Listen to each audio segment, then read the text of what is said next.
Kim Chiu. Unang nagsalita tungkol sa balitang niligawan siya ni Sofronio Vasquez, ang kampiyon ng The Voice US, sa live na It's Showtime.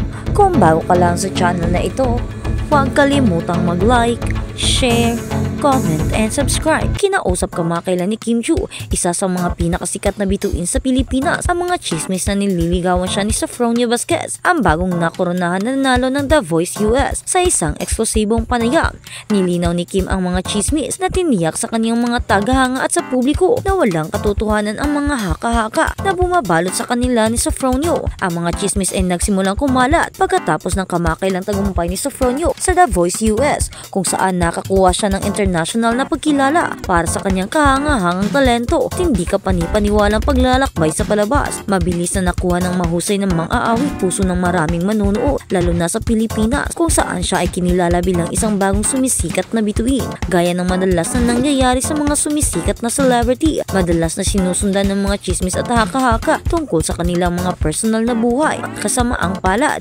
ay hindi nakaligtas si Kim Chiu. Ayon kay Kim, puro mali at walang basihan ang mga chismis tungkol sa panliligaw sa kanya ni Sofronio Vasquez. Sa kanyang pahayag, nilinaw niya na habang hinahangaan niya ang talento ni Sofronio, walang romantic involvement sa pagitan nila. I've never met Sofronio personally and I don't have any romantic connection with him. We've never had that kind of relationship and I think people are just making assumptions, she explained. Ipinahayag din niya ang kanyang pagkabigo sa kung paano madaling kumalat ang ganitong mga chismis nang walang anumang matibay na batayan. Si Kim Chiu ay palaging napaka-pribado tungkol sa kanyang personal na buhay, lalo na pagdating sa kanyang mga karelasyon. Matagal na siyang kilala sa kanyang pagtutok sa kanyang karera at sa kanyang dedikasyon sa kanyang mga tagahanga, kaya naman lalo siyang nababahala sa mga chismis na nagtatakang ikonekta siya kay Sofronio. Nabahala, nakakalungkot talaga na minsan ang mga tao ay tumutuon sa mga ganitong uri ng mga kwento sa halip na ipagdiwang ang mga tagumpay na pinaghihirapan namin, sabi niya.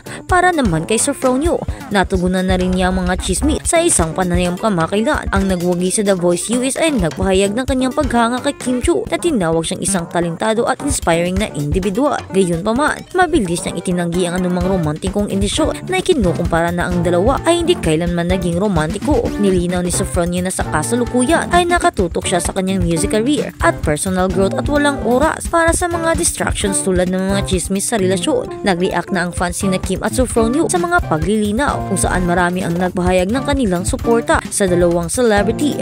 Pinahahalagahan ng mga tapat na taga-suporta ni Kim ang kanyang transparency at hinangaan ang kanyang kakayahang manatiling maayos sa kabila ng chismis. Katulad nito, pinuri rin siya ng mga tagahanga ni Sofronio sa paghawak ng sitwasyon ng may biyaya at profesionalismo na nakatuon sa kanyang karera at hindi hinahayaan ang mga chismis na makagambala sa kanyang tagumpay. Sinamantala rin ni Kim ang pagkakataon na paaalalahanan ang kanyang mga tagasunod tungkol sa kahalagahan ng paggalang sa privacy ng ibang tao, lalo na ang mga celebrity na patuloy na sinusuri ng publiko.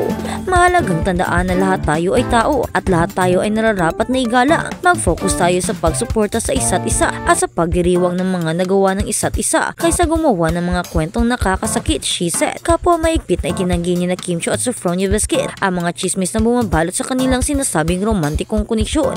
Bagamat maaaring na curious ang mga tagahanga tungkol sa kanilang relasyong dalawa, nilinaw ng dalawang bituin na sila ay nakatutok sa kanilang mga karera at personal na buhay at umaasa silang patuloy na magbigay ng inspirasyon sa kanilang mga taga-suporta sa kanilang trabaho. Sa ngayon, tila hindi masisira na mga chismis ang landas ng dalawang mahuhusay na individual na ito na patuloy na nagniningning sa kanilang larangan. Gumawa ng kasaysayan si Sofronio Vasquez bilang unang Pilipino at unang Asyano na nanalo sa American Singing Competition na The Voice. Lumabas ang nagwagi sa inaabangang Season 20 finale. Ang taga Misamis Occidental na nakatira ngayon sa Utica, New York ay nanalo sa puso ng marami ng siyang minuto bilang ika-26 na season ng The Voice Champion. Sa ilalim ng mentorship ni Michael Babo, ang kanyang paglalakbay sa tutok ay hindi naman tungkol sa kanyang hindi maikakailang lakas ng boses kundi tungkol sa katatagan at paniniwala sa kapangyarihan ng mga pangarap. Ang daan ni Vasquez patungo sa milestone na ito ay hindi maayos bago ang tagumpay na ito.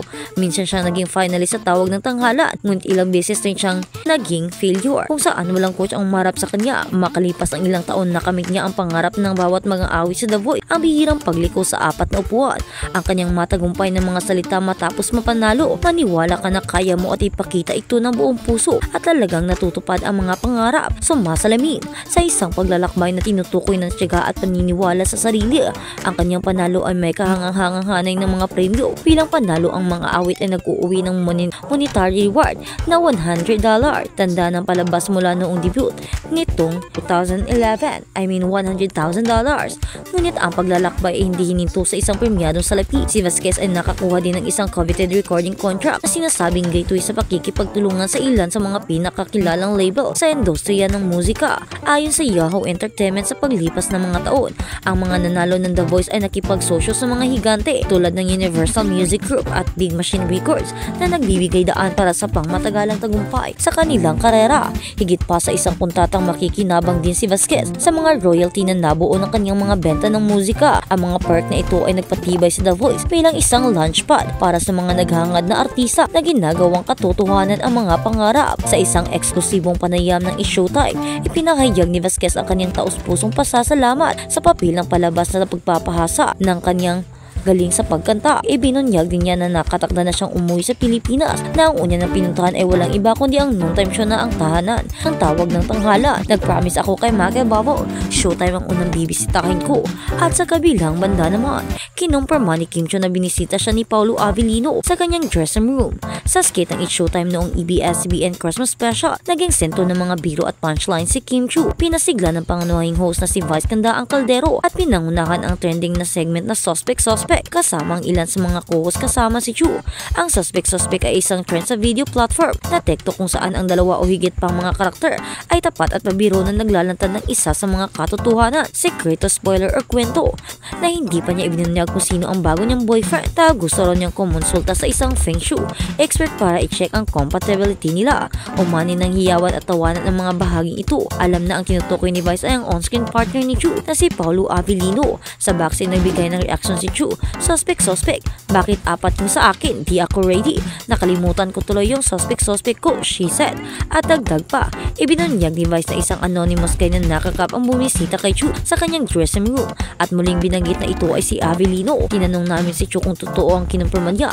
Uy, grabe, nanggaling siya ng recording doon kasi wala pa yung sundo niya. Sa dumaan muna, nagulat din ako, she said. Ang isang teaser clip ng kanyang paparating na pelikula na My Love Will Make You Disappear kasama si Paulo Avellino ay premiered na sa ABS-CBN Christmas Special. Nakatakda itong ipalabas sa mga sinihan sa Pebrero sa susunod na taon. As if they're done filming, Chu said, no, not yet. So walang anumang bakasyon this December. Shooting muna kami. Inamin niya na nararamdaman nila ang pressure sa pagiging opening salvo ng Star Cinema para sa susunod na taon. Kasunod ng tagumpay sa takilya ng mga kamakailan nitong proyekto na Unhappy For You at Hello Love Again.